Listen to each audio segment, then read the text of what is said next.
Okay, तो Q&A के लिए हमें काफी सारे क्वेश्चंस आए। उन क्वेश्चंस का आंसर देने के लिए मैंने अपनी पूरी लाइफ को 3 फेज में डिवाइड कर दिया है। फेज 1 मेरे जन्म से लेके 12th स्टैंडर्ड तक कि जब मेरे 50% आए थे। फेज 2 50% से लेके 99.45 परसेंटाइल तक और कैसे मैंने 3 गवर्नमेंट जॉब्स करी। फेज 3 मेरी एंटरप्रेन्योरियल जर्नी और कैसे मैं कंटेंट क्रिएशन की तरफ आया।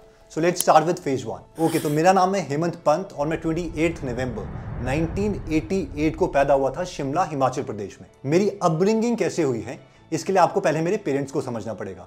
मेरे जो नाना जी थे वो रोड पे सब्जी लगाते थे। मेरे जो नानी जी थे वो होम मेकर थे और मेरे मदर की सिर्फ एक बड़ी सिस्टर थी जिनकी मैरिज हो गई थी। जब मेरे मदर 10th में थे उस वक्त मेरे नाना जी की डेथ हो गई और घर में फिर कोई अर्निंग मेंबर नहीं था। उस वक्त मेरे मदर ने टाइपिंग का कोर्स किया और वो डेली वेजेस पर गवर्नमेंट के साथ लग गए। तो जिनको डेली वेजेस नहीं पता, वो ऐसा है कि गवर्नमेंट आपके साथ कॉन्ट्रैक्ट करती है कि आप रोज आओ और अपनी दिहाड़ी ले जाओ। तो अगर महीने में आपने 15 दिन काम किया तो आपको सिर्फ 15 दिन की सैलरी मिलेगी।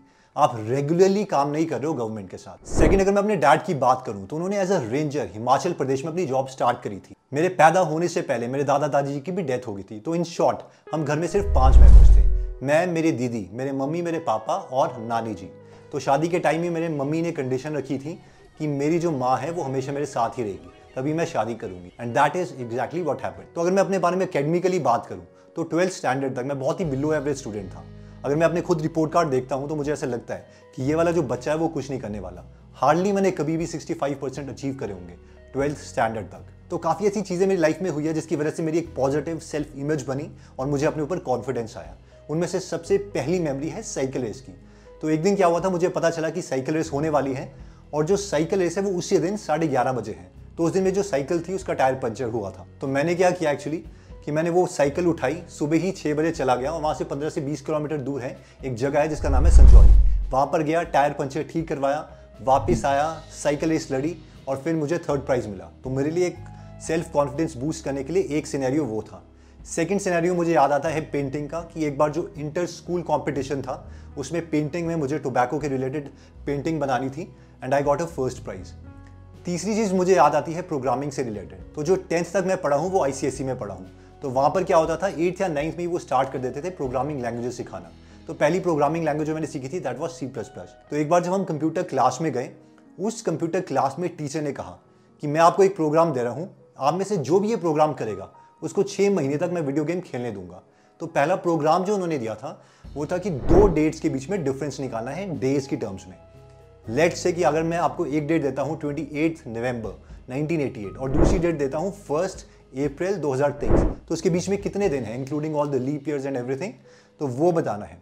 तो वो मैंने 40-45 मिनट्स में उससे कर दिया, सारी इफ एल्स कंडीशन लगा के, क्योंकि मुझे ये पता चल गया था कि प्रोग्रामिंग में जो गेम है वो इन्हीं 4-5 चीज़ों की है। इन्हीं चीज़ों को आप अरेंज करके कोई भी प्रोग्राम कर सकते हो।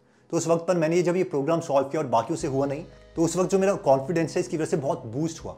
और फिर मैंने अगले दिन ही जाकर वहाँ पे एक इंस्टीट्यूट है NIIT, वहाँ पर मैंने HTML और C++ की कोचिंग स्टार्ट कर दी थी।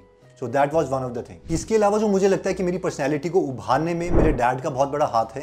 तो जो मेरे डैड हैं वो हमेशा ऐसा करते थे कि जब भी विंटर हॉलीडेज होती थी वो कभी भी हमें फ्री नहीं छोड़ते थे। यानी अगर मैं आपको एक एग्जांपल दूं तो छुट्टियों में वो क्या करेंगे कि सुबह मुझे 10 बजे टाइपिंग और शॉर्ट हैंड पे ट्यूशन्स लगवा देंगे और वो खत्म होने पर मुझे मार्शल आर्ट्स करने जाना है, ताइक्वांडो, वहाँ पे मैं जाऊँगा, फिर आके घर में मैं लंच करूँगा और फाइनली दोबारा से शाम के टाइम पर टाइपिंग और शॉर्ट हैंड करूँगा। और जो टाइपिंग होती थी उसमें उस टाइम प्रॉपर टाइपराइटर्स होते थे और जो मेरी उंगलियां थी वो इतनी पतली थी कि वो जो स्पेसेस होते हैं उसके बीच में उंगली मेरी चली जाती थी। बट स्टिल वो बहुत ही इंटरेस्टिंग पार्ट था क्योंकि वहाँ पर मैं सबसे छोटा था और बाकी सब ग्रेजुएट और पोस्ट ग्रेजुएट स्टूडेंट्स थे जो अपनी टाइपिंग ठीक करने के लिए वहाँ पर आते थे। आप में से जो यंग जनरेशन है उन्हें नहीं पता होगा कि जो शॉर्ट हैंड है वो क्या होती है। तो शॉर्ट हैंड उस जमाने में क्या था, जब टेप रिकॉर्डर्स वगैरह नहीं होते थे तो सारे जर्नलिस्ट वगैरह जल्दी लिखने के लिए एक नई लैंग्वेज सीखते थे जिसे शॉर्ट हैंड कहा जाता था।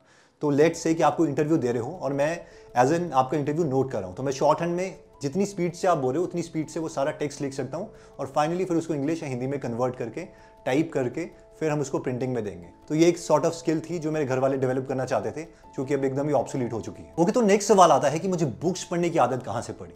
तो ये जो क्वालिटी है वो मैंने पिक करी थी अपने डैड से। मेरे डैड को बुक्स पढ़ना बहुत ज़्यादा पसंद है। मुझे अभी भी याद है कि हमारे पास 3 बेड्स हुआ करते थे। अगर आप उन बेड को खोल दो तो उसके अंदर तीनों के अंदर सब बुक्स ही पड़ी थी। भगवत गीता से लेकर rise and fall of third Reich, वहाँ से लेके फ्रेंच पोइट्री तक, आज भी वो सारी चीज़ें मुँह जुबानी बता सकते हैं। मुझे अपने डैड की पर्सनैलिटी बहुत यूनिक भी लगती है, क्योंकि जहाँ पर बाकी सारे लोग सिर्फ एक दूसरे के बारे में बातें करते हैं, सॉर्ट ऑफ बिचिंग करते हैं, वो हमेशा अपनी बुक्स में ही इन्वॉल्व रहते हैं। तो हमेशा मैं उनकी बुक्स पढ़ने की कोशिश करता था, जैसे कि rise and fall of third राइक।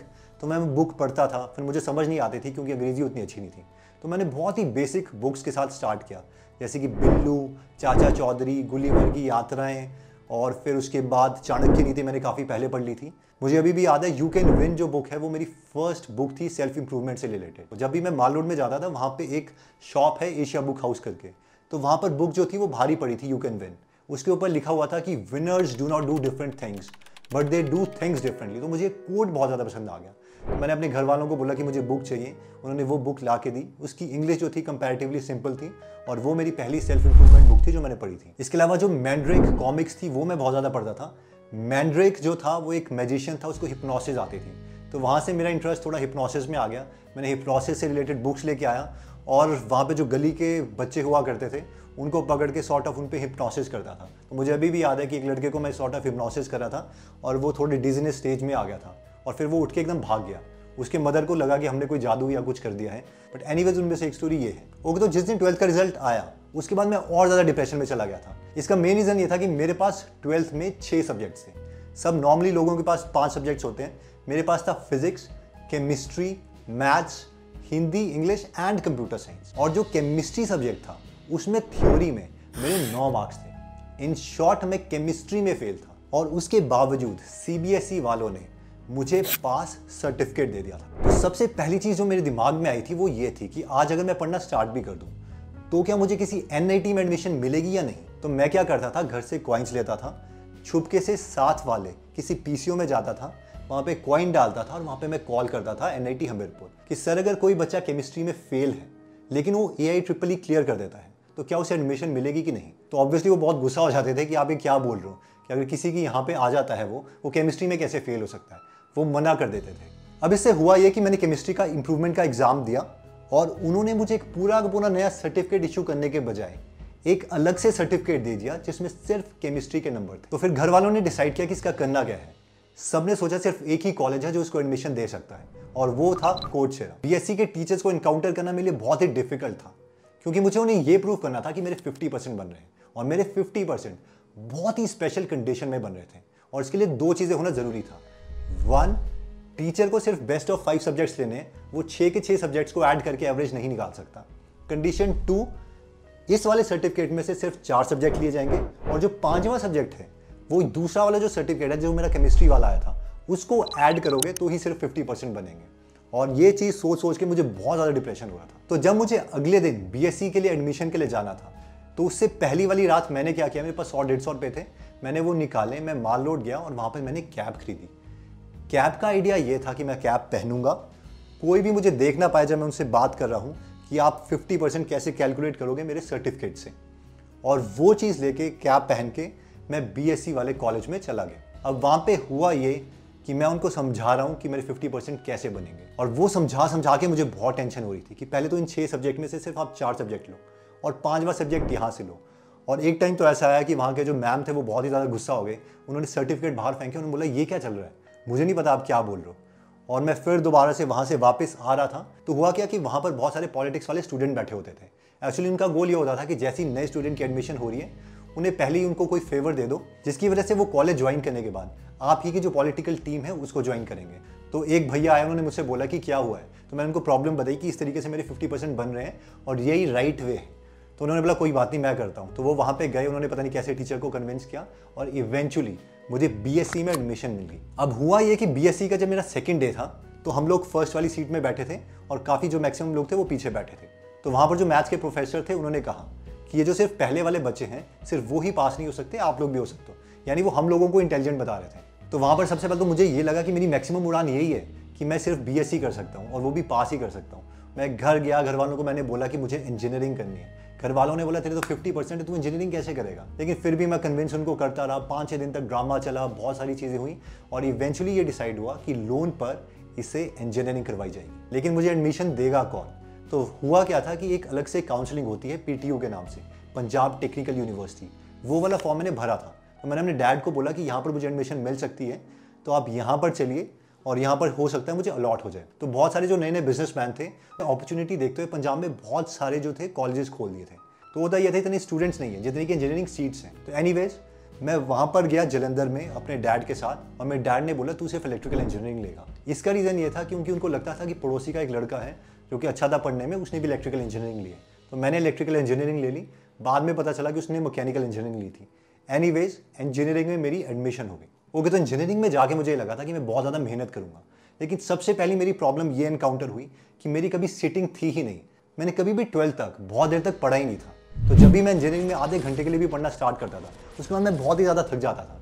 मैं फिर दोबारा से मूड होता, फिर वापस आता, फिर पढ़ता, और धीरे धीरे करते मेरी 4-4.5 घंटे की सेटिंग जो थी वो बनी। तो जब इंजीनियरिंग के फर्स्ट सेमेस्टर का रिजल्ट आया तो उस टाइम मेरे 68% आए, जो लाइफ में मेरे लिए सबसे ज़्यादा थे, और मुझे लगा कि मैं ऑलमोस्ट 70% तक पहुँच गया हूँ। ओके, सो फर्स्ट सेमेस्टर में एक इवेंट हुआ था। इवेंट ये था कि जो फ्रेशर्स की पार्टी होती है उसमें मैंने भी पार्टिसिपेट किया था। मैं डांस में थोड़ा सा अच्छा था, तो मुझे मिस्टर चार्मिंग बना दिया गया, और उस डांस की वजह से काफ़ी सारे मेरे फ्रेंड्स बन गए। और सेकेंड सेमेस्टर में हमारे 5-6 लड़कों का ग्रुप बन गया जिसका नाम था शिपाक। सबने अपने इनिशियल्स लिए। ऐसे था सुमित, एच से हेमंत, ई से ईशान, पी से प्रणव, ए से अंकित, के से केशव। तो हम जो 6-7 लोग थे, हमेशा हम चंडीगढ़ जाते, वहाँ पे सुखना लेक में नाइट आउट करते हैं। मैं ड्रिंक वगैरह नहीं करता था, बट जस्ट मैं बहुत ज़्यादा टाइम वेस्ट कर रहा था। तो जब सेकंड सेमेस्टर का रिजल्ट आया, दोबारा से मेरी जो परसेंटेज थी वो आ गई 62, और उस वक्त मैं बहुत ज़्यादा प्रेशर में आ गया कि ये क्या हो रहा है। तो फिर मैंने बहुत ही ज़्यादा डिसाइड किया, मैंने नोट्स लिखे, और मैंने अपने आप को जो मैसेज था वो लिखा कि अब मैं ऐसा करूँगा, मैं बिल्कुल आइसोलेशन में रहूँगा, मुझे ज़्यादा दोस्त नहीं बनाने हैं। मैं तभी इस चीज़ को जो है इनकाउंटर कर सकता हूँ, वरना मैं दोबारा से जो ड्रॉप कर रहा था, मैं वहीं पर दोबारा से ड्रॉप करके और लाइफ में कुछ भी नहीं बन पाऊँगा। ओके, तो मेरी फिर इंप्रूवमेंट जर्नी स्टार्ट हुई। पहले मैं क्लास का CR बना, उसके बाद एक UES होता है, यूनिवर्सिटी एंट्रेंस स्कीम, जो आर्मी कंडक्ट करवाती है। पहले वो कॉलेजेस में ही ग्रुप डिस्कशन होगा और एक छोटा सा रिटन टेस्ट होगा। उसके बाद आप डायरेक्टली SSB दे सकते हो इलाहाबाद में। तो मैं वहाँ पर इलाहाबाद गया, SSB दिया, 5th डे आउट हुआ, but it was a very nice experience there. उसके बाद मुझे इंजीनियरिंग बहुत अच्छी लगने लगी थी। काफ़ी बार SSB के और इंटरव्यूज़ भी आए, लेकिन मैंने वो निगलेक्ट करके मैं गेट की तैयारी करने बैठ गया। और जब मेरी BTech कंप्लीट हुई तो मेरी ओवरऑल परसेंटेज थी 78 के आसपास। मेरी 2 कैंपस प्लेसमेंट हुई थी, एक सेबर पेपर्स है लुधियाना में कंपनी, दूसरी सिंटल है जो कि एक IT फर्म है। 3rd गेट वॉज क्वालिफाइड, और 4th जूनियर इंजीनियर और असिस्टेंट इंजीनियर के जो एग्जाम्स होते हैं उसका जो रिटर्न था दैट वाज क्लियर। तो फाइनली आई चोज कि मैं MTech करूँगा। सोशल प्रेशर कोई नहीं रहेगा, मुझे 2 और साल मिलेंगे इंप्रूव होने के लिए, और वहाँ पर जो स्कॉलरशिप है वो भी थी 8,000 रुपये पर मंथ। तो जो मैंने कॉलेज चूज़ किया वो था पंजाब यूनिवर्सिटी चंडीगढ़ में। तो जब मैं MTech कर रहा था 2012 से लेकर 2014 तक, तो 2013 में जो पंजाब यूनिवर्सिटी है वो इंडिया की नंबर 1 यूनिवर्सिटी बना, और वो पहली यूनिवर्सिटी थी जिसका वर्ल्ड रैंक 216 के आसपास पहुंचा था। एनीवे, जब मैंने पंजाब यूनिवर्सिटी ज्वाइन करी तो वहाँ का जो कल्चर था मुझे बहुत ही अच्छा लगा, क्योंकि वहाँ पे पूरी फ्रीडम थी। 24 घंटे आप अपनी लैब्स में जा सकते हो, काम कर सकते हो, इंटरनेट फुल स्पीड का था, food quality was good. Even इतना ज़्यादा मुझे यूनिवर्सिटी पसंद है कि अभी भी मैं जब चंडीगढ़ जाता हूँ तो वहाँ पर एक बार ज़रूर हम सूसी में चक्कर लगाते ही लगाते। MTech स्टार्ट करी तो मुझे इंजीनियरिंग में और ज़्यादा इंटरेस्ट आ गया था, और मैं अपने कोर सब्जेक्ट से हटकर बाकी चीज़ें भी करने लग गया था। फॉर एग्जाम्पल, मैंने LED क्यूब्स बनाई, ZigBee के साथ बहुत ज़्यादा प्ले किया। तो जिन्हें नहीं पता, ZigBee एक 2.4 गीगाहर्ट्ज़ का ट्रांसफ़र और रिसीवर है कि आप 70 मीटर तक डेटा ट्रांसफ़र कर सकते हो। लेकिन इसकी ब्यूटीफुल बात यह है कि आप सिर्फ एक नहीं 100-200 ZigBees मैश में लगा सकते हो, ताकि वो सारे एक दूसरे के साथ कम्युनिकेट करें, और जो IoT का कॉन्सेप्ट है, इंटरनेट ऑफ थिंग्स, वो भी आप उससे अचीव कर सकते हो। इसके अलावा इंटेल एडिसन के माइक्रो कंट्रोलर के साथ मैंने बहुत ज़्यादा प्ले किया। और उसके बाद जो MTech का मेरा इवन डिजर्टेशन थी, उसमें भी मैंने ZigBee से रिलेटेड ही एक स्मार्ट होम पर ये वाला रिसर्च पेपर पब्लिश किया था। ओके, तो जैसी MTech खत्म होने वाली थी, मुझे यह था कि मुझे जॉब चाहिए। इसका सबसे बड़ा रीज़न ये था कि BTech में मैं एक रिलेशनशिप में आ गया था, और दूसरा इसका रीज़न ये था कि मैं ब्राह्मण था और जो मेरे पार्टनर है वो राजपूत था। तो हमें ये तो पता था कि MTech के बाद अगर रिलेशनशिप आगे बढ़ाना है तो लड़के को जॉब तो चाहिए ही चाहिए। तो जब मैंने दोबारा से एनालाइज करना स्टार्ट किया तो वहाँ पर मैंने देखा कि जो सबसे ज़्यादा सैलरी है वो पावर ग्रिड दे रहा है, क्योंकि उनका जो पैकेज था that was 13 lakh rupees per year, जो कि उस टाइम मुझे बहुत ज़्यादा लग रहा था। ओके, तो इसमें आप कैसे जा सकते हो? मुझे पता लगा कि अगर आपका गेट का स्कोर बहुत अच्छा है तो आप उसमें जा सकते हो। तो फिर दोबारा से मैंने सोचा कि ठीक है, मैं एक और बार गेट का अटेम्प्ट करता हूँ, और इस बार मैंने डिसाइड किया कि मैं कोचिंग लूँगा। अब कोचिंग के लिए मेरे पास जो पैसे थे वो उतने नहीं थे, क्योंकि जो हमारी स्कॉलरशिप थी that was 8,000 rupees per month. घर में भी कुछ फाइनेंशियल क्राइसिस चल रहा था, उसके बारे में मैं कभी बाद में बताऊंगा। और जो हमारी स्कॉलरशिप थी वो 6 महीने के बाद हमें एक साथ ही मिलती थी, 50-60 हज़ार रुपये। कई बार तो वो 8-8 महीने लेट कर देते थे। तो मेरा एक ही फ्रेंड था जो कमा रहा था जिसने अभी अभी IMA पास करी थी, तो IMA क्लियर करने के बाद उन्हें कुछ पैसे मिलते हैं, तो उसको मैंने कॉल करी और मैंने उससे कहा कि मुझे 50,000 रुपीज़ चाहिए। तो हम 7th स्टैंडर्ड से साथ थे और उसने एकदम ही मुझे 50,000 रुपीज़ दे दिए, जो कि मेरे जो एमटेक के फ्रेंड्स थे उनके लिए बहुत ही चौंकाने वाली बात थी कि उस टाइम पर भी कि जो लोग हैं वो लाइक 50,000 रुपीज़ दे रहे हैं, तो इनका जो रिलेशन है वो बहुत ही ज़्यादा स्ट्रॉन्ग होगा। तो अगर आपने स्टडीज से रिलेटेड कोई मेरी वीडियो देखी है तो मैंने एक बार बताया था कि एक लड़का है जिसने 8 बार SSB में रिजेक्ट हुआ, तो he is the same guy जिसने मुझे 50,000 रुपये दिए थे। एनीवेज आगे बढ़ते हैं। तो मैं दिल्ली चला गया कोचिंग के लिए। नॉर्मली वहाँ पर लोग लेते हैं एडमिशन मेड ईजी में, लेकिन मैंने ली इंजीनियरिंग जोन में, क्योंकि मेड ईजी के एक टीचर थे केसर हाफिज, जो कि इलेक्ट्रिकल इंजीनियरिंग में बहुत अच्छे थे। उनका आई थिंक इंजीनियरिंग सर्विसेज का रैंक 2 था, तो उन्होंने अपना इंस्टीट्यूट खोला था इंजीनियरिंग जोन के नाम से। तो वहाँ पर मैंने कोचिंग ली, गेट का एग्जाम दिया और 99.45 परसेंटाइल है। इस वक्त तक मैं सारे के सारे एग्जाम्स भर चुका था और जैसी एमटेक कंप्लीट हुई, कहीं के इंटरव्यूज क्लियर हो रहे थे, कहीं के नहीं हो रहे थे, लेकिन मैंने सोचा कि अब मुझे जो भी पहली जॉब मिलेगी वो मैं कर लूँगा। तो फर्स्ट जॉब जो मैंने करी वो थी असिस्टेंट प्रोफेसर, जो कि मैं इलेक्ट्रिकल इंजीनियरिंग के स्टूडेंट्स को पढ़ाता था। तो 2 महीने तक मैंने पढ़ाया और पहले सरकारी नौकरी का रिजल्ट आ गया, जो कि था जूनियर इंजीनियर। इसका इंटरव्यू मैं नहीं देना चाहता था, मुझे लगता था जो मेरी क्वालिफिकेशन है वो ज़्यादा है, लेकिन घर वाले बहुत गुस्सा हो गए थे। उन्होंने कहा कि तुम क्या बोल रहा है, ये सरकारी नौकरी है, ये प्राइवेट नौकरी से क्या होगा। इवन वहाँ पर जो बाकी लेक्चरर्स थे, जो प्रोफेसर्स थे, इवन असिस्टेंट प्रोफेसर थे, वो सारे के सारे आए और वो मुझे काफ़ी कन्विंस किया उन्होंने कि सर आप क्या बोल रहे हो कि जो सरकारी नौकरी वो सरकारी नौकरी। एनीवेज उसका मैंने इंटरव्यू दिया, उसको मैंने टॉप किया और मैंने वो एज अ जेई नौकरी ज्वाइन कर ली। 3 या 4 महीने के बाद मेरा सेकंड इंटरव्यू क्लियर हुआ, जो कि अगेन टीचिंग से रिलेटेड था, but it was a government job and was a class 1 gazetted, और इनकी जो पे स्केल थी दैट वाज आल्सो हाई। तो आई ज्वाइन दैट थिंग और अगेन मैंने वहाँ पर 8 या 9 महीने तक काम किया। तो इस वक्त मैं कोई भी तैयारी नहीं कर रहा था, तो जो भी एग्जाम क्लियर हो रहे थे that was because of the residue effect. Anyway जो फाइनली मैंने गवर्नमेंट जॉब करी that was sub divisional officer in Himachal Pradesh state electricity board. It was a very nice experience. वहाँ पर लोकसभा के इलेक्शंस में भी हमने पार्टिसिपेट किया और मेरे पास एक बार 9 पोलिंग स्टेशन थे जिनको मैनेज कर रहे थे। वैसे इसके बारे में भी बहुत इंटरेस्टिंग स्टोरीज हैं कि कैसे कोई मशीन खराब हुई, कैसे हमने कैसे क्या मैनेज किया, बट एनीवेज वो कभी हम बाद में बात करेंगे। आगे बढ़ते हैं फेज 3 की तरफ। फेज 3 आता है यूट्यूब चैनल एंड एंटरप्रेन्योरशिप। तो यूट्यूब चैनल जो मैंने स्टार्ट किया था that was when I completed BTech. तो बीटेक में जब मैंने पहली बार गेट का एग्जाम दिया था, तो गेट के रिजल्ट आने के बीच में 3 महीने का टाइम था और उस वक्त मैं बहुत ही इंटरेस्टेड था नई नई चीज़ें सीखने में। तो उस वक्त मैंने सबसे पहले ये सोचा कि जो इलेक्ट्रिकल इंजीनियरिंग है वो बहुत ही डिफिकल्ट बनाई गई है, क्यों ना मैं ये टीच करूं यूट्यूब पर। और उस टाइम कोई एडसेंस वगैरह ये सारी चीज़ें नहीं थी, अगर थी भी तो मुझे नहीं पता था। एनीवेज तो जो मैंने जीमेल अकाउंट बनाया वो था thingsengineermustknow@gmail.com, जिसमें मैंने अपनी पहली 4 या 5 वीडियोस उस 2 या 3 महीने के ड्यूरेशन में करी, about capacitor, about induction motor, about 2 phase 3 phase winding and etcetera. और उसके बाद फिर मैंने चैनल अगेन छोड़ दिया। फिर जब मैं एमटेक कर रहा था उसके दौरान मैंने जो इंटेल एडिसन के रिगार्डिंग प्रोजेक्ट्स था और ऐप्स बनाना सीखा था, उससे रिलेटेड मैं वीडियोस जो था उसी यूट्यूब चैनल में डाल देता था। तो एक प्रोजेक्ट जिस पर मैं काम कर रहा था वो था लोकेशन के बेस पर, यानी मैंने एक एप्लीकेशन बनाई जिससे मेरी लोकेशन घर में पहुंच जाएगी और जैसे ही वो लोकेशन घर में पहुंचेगी वो ऑटोमेटिकली लाइट को ऑन कर देगा और बाकी कोई भी इक्विपमेंट आप वहाँ पे ऑन करवाना चाहते हैं, एक्शन लेना चाहते हैं, वो आप ले सकते हैं। So that was one of the video that I made and I published on YouTube. उसके बाद नेक्स्ट सेट ऑफ वीडियोस तब आई जब मैंने डिसाइड किया था कि मैं खुद टेलीविजन लाइफ लॉन्ग नहीं खरीदूंगा, और क्योंकि मैं फ्री था तो यूट्यूब पर दोबारा से मैंने वीडियो पब्लिश करना स्टार्ट कर दिया। तो उस टाइम एक फाइट मीडियोक्रिटी करके एक चैनल हुआ करता था, जिसको देख के मुझे लगा कि हाँ मैं भी वैसी वीडियोस क्रिएट कर सकता हूँ हिंदी में, क्योंकि मुझे लगता था कि उस वक्त तक मैं काफ़ी बुक्स ऑलरेडी पढ़ चुका हूँ। तो वीडियो स्काइप का सॉफ्टवेयर मुझे फ्री में मिल गया था और फिर दोबारा से मैं उस पर वीडियोस क्रिएट करना स्टार्ट कर दिया। तो जहाँ पर गीगल एप्लीकेशन की बात आती है तो ये केस भी बहुत ही इंटरेस्टिंग था। तो नॉर्मली क्या होता था, जब भी मेरे फ्रेंड मुझे कॉल करते थे मैं उनको बोल देता था मैं घर पर नहीं हूँ। तो मेरा एक फ्रेंड है वही शिपाग ग्रुप से, उसने मुझे एक दिन कॉल किया और उसने मुझे कहा कि यार तू कहाँ पर है आजकल। तो मैंने जैसे ही उसको लोकेशन बताई और उसने मुझे बोला कि ठीक है हम 2 घंटे में आ रहे हैं। तो वो जो मेरे फ्रेंड्स थे वो वहाँ पर आ गए और एक कॉमन फ्रेंड था वो भी आया, उनकी सर्विस कंपनीज थी। तो उससे पहले मेरे दिमाग में चल रहा था कि हाँ हम कुछ एप्लीकेशन बना सकते हैं। तो वो जो आइडिया था वो मैंने उनसे डिस्कस किया और उसने बताया कि इससे इतना बजट आएगा, ये चीज़ होगी।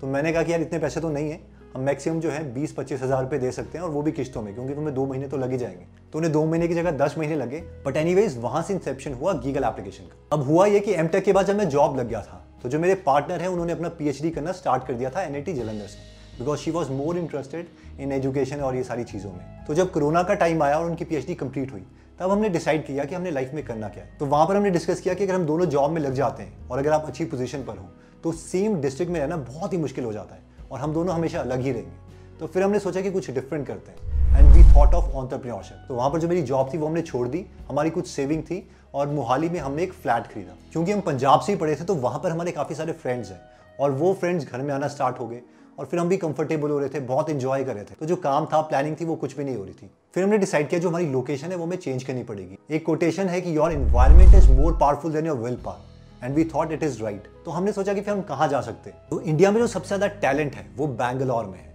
तो हमने सोचा हम बैंगलोर शिफ्ट होते हैं। वहाँ पर हमने कुछ सर्च किया और वहाँ पर हमें एक ऑर्गेनाइजेशन मिली जिसका नाम है NASSCOM, which stands for national association of software and service companies. तो 1983 के आसपास ये खुली थी और ये एक नॉन प्रॉफिट ऑर्गेनाइजेशन है जो गवर्नमेंट के साथ काम करती है और काफ़ी सारे इनिशिएटिव्स लेती है। उनमें से एक इनिशिएटिव था NASSCOM 10K स्टार्टअप्स, यानी ये 10,000 स्टार्टअप्स को इंक्यूबेट करेंगे। तो हमने यहाँ पर इंटरव्यू दिया और यहाँ पर हमारी सिलेक्शन हो गई। तो यहाँ पर क्या होता है कि कोवर्किंग स्पेसेस हैं, आप यहाँ पर आ सकते हो, जितनी आपको सीट्स चाहिए आप ले लीजिए। बाकी सारे एंटरप्रेन्योर्स अच्छे अच्छे स्टार्टअप्स के वो भी लेंगे ताकि आप सारे एंटरप्रेन्योर्स एक दूसरे के साथ डिस्कशंस कर पाओ, ब्रेनस्टॉर्मिंग कर पाओ। इन्वेस्टर्स भी आते हैं और भी जो इस्टेब्लिश स्टार्टअप्स हैं उनके भी मेंटर्स आते हैं वहाँ पे आपको गाइड करने के लिए and so on. So we thought okay this is the best opportunity and we shifted to NASSCOM। Okay, so right now in Bangalore हम काफ़ी सारे एंटरप्रेन्योर्स के साथ डिस्कशंस कर रहे हैं, नेटवर्किंग कर रहे हैं and trying to learn things and hopefully they are also learning from us and let's see what happens. तो इसके अलावा भी कुछ क्वेश्चंस है जो आप लोगों ने पूछे थे, मैं उनका आंसर देता हूँ एक एक करके। सो क्वेश्चन 1 है what is our daily schedule. See, जो मेरी लाइफ की पूरी मूवी है वो 3 फेजेस में डिवाइडेड है। तो अब डिपेंड करता है कि आप किस मूवमेंट पर वो फोटोग्राफ लेना चाहते हो और किस टाइम शेड्यूल के बारे में आप बात कर रहे हो। अगर मैं फेज 1 की बात करूँ तो मैं बुक को टच भी नहीं करता था। मैं हर बार प्रोक्रेस्टिनेट करता था कि कल करूँगा, 7 बज रहे हैं तो 7:05 पे करूँगा, 7:05 हो रहे हैं तो 7:10 पे करूँगा, 7:10 हो रहे हैं तो 7:15 पे, और इस तरीके से पूरी 12th मेरी निकल गई। केमिस्ट्री की बुक को आई डिडंट इवन टच। तो उस टाइम की आप बात करें तो मेरा शेड्यूल का था, मैं स्कूल से आता था, खाना खाता था, ट्यूशन क्लासेज जाता था, खेलता था और सो जाता था एंड दैट्स ऑल। अगर आप फेज 2 की बात करो, जब मैंने बहुत ज़्यादा मेहनत करी थी स्टडी से रिलेटेड, तो 4 बजे मैं सोया भी हूँ, 4 बजे मैं उठा भी हूँ। उस टाइम सिर्फ एक ही गोल था, जब तक मैं जागा हूँ तब तक मैं पढ़ूंगा। It was like fully focused deep work. अगर आप फेज 3 की बात करते हो जो भी मैं जी रहा हूँ, तो it is sort of a balance thing. मैं दिन के 6 या 7 घंटे निकालने की कोशिश करता हूँ कि नई नई चीज़ें सीखूं। बट मेरे लिए एक अच्छी बात यह है कि अगर मैं काम नहीं भी कर रहा तो भी जो मैं कंटेंट कंज्यूम कर रहा हूँ या मैं बुक्स पढ़ रहा हूँ वो सारी की सारी कहीं ना कहीं रिलेटेड टू एंटरप्रेन्योरशिप ही है। So for me that is a good opportunity. तो आपको ही डिसाइड करना पड़ेगा कि आप लाइफ के किस फेज में हैं और आपके लिए वो जो डेली रूटीन है वो क्या है। नेक्स्ट क्वेश्चन है कि मेरी 5 फेवरेट बुक्स कौन सी है। देखो, लाइफ के हर टाइम पर, हर 3 महीने के बाद जो मेरे फेवरेट्स हैं वो चेंज हो जाते हैं, लेकिन फिर भी अगर आप जानना चाहते हो कि मेरी 5 फेवरेट बुक अभी प्रेजेंटली कौन सी है, तो I will show you. These are the 5 books that are favourites. I hope you can see that. तो पहली is super pumped, second is the startup of you, third is high growth handbook, fourth is masters of scale and the fifth one is blitz scaling. और ये जो 5 books हैं ये सारी की सारी बुक्स अभी स्केलिंग से रिलेटेड है, क्योंकि अभी जो मैं चीज़ सीखना चाहता हूँ वो स्केलिंग है कि बिजनेसेस को अगर आप प्रोडक्ट मार्केट फिट तक पहुँच जाते हो तो उनको बड़ा कैसे किया जाए। तो ये मेरे लिए सॉर्ट ऑफ सिलेबस है। इनमें से कई बुक्स मैं ऑलरेडी पढ़ भी चुका हूँ, लेकिन फिर मैं अगेन पढ़ रहा हूँ क्योंकि डिफरेंट टाइम्स में आपको डिफरेंट कनेक्शन मिलते हैं। तो अगर मैं स्टूडेंट्स के लिए बोलूँ तो आपको वही बेसिक बुक से स्टार्ट करना पड़ेगा, think and grow rich, rich dad poor dad, miracle morning, 12 rules of life and so on. तो एक लिस्ट है गूगल एप्लीकेशन में जहाँ पर 21 बुक्स चैलेंज नाम से मैंने 21 बुक्स लिखी थी। तो वो आप सारी सुन सकते हैं, जो आप बुक आपके साथ कनेक्ट करें उन बुक्स को आप खरीद सकते हैं। एंड आई होप लाइक वो जो स्टार्ट है बुक्स का, वो आपका वहाँ से जो जर्नी है बुक रीडिंग की वो स्टार्ट हो जाएगी। Next question is how to focus on the subjects you love. तो मेरे लिए बहुत ही वियर्ड क्वेश्चन है। इफ यू लव समथिंग, वो फोकस करने की जरूरत ही नहीं पड़ती, आप ऑब्सेस्ड हो जाते हो। क्वेश्चन ये होना चाहिए था कि अगर आप किस चीज़ को प्यार नहीं करते तो आप कैसे ऑब्सेस्ड होंगे, एंड फॉर दैट आपको सब्जेक्ट से प्यार ही करना पड़ेगा। अगर मैं अपनी बात बोलूँ, मुझे कोई सब्जेक्ट पसंद आ जाता है तो मैं उसमें पूरा ऑब्सेस्ड हो जाता हूँ।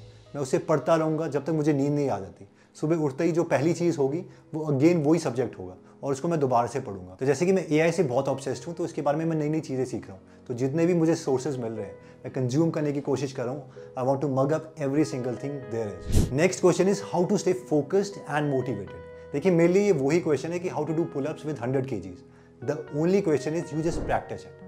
तो ये कैसे होता है, जो पिछले 100 साल में सबसे बड़ी मोटिवेशन की साइंस है उसमें ये पता चला है कि जो मोटिवेशन है वो बैटरी की तरह है। तो सुबह जब आप जागते हो तो आपकी वहाँ से मोटिवेशन कम होने लग जाती है।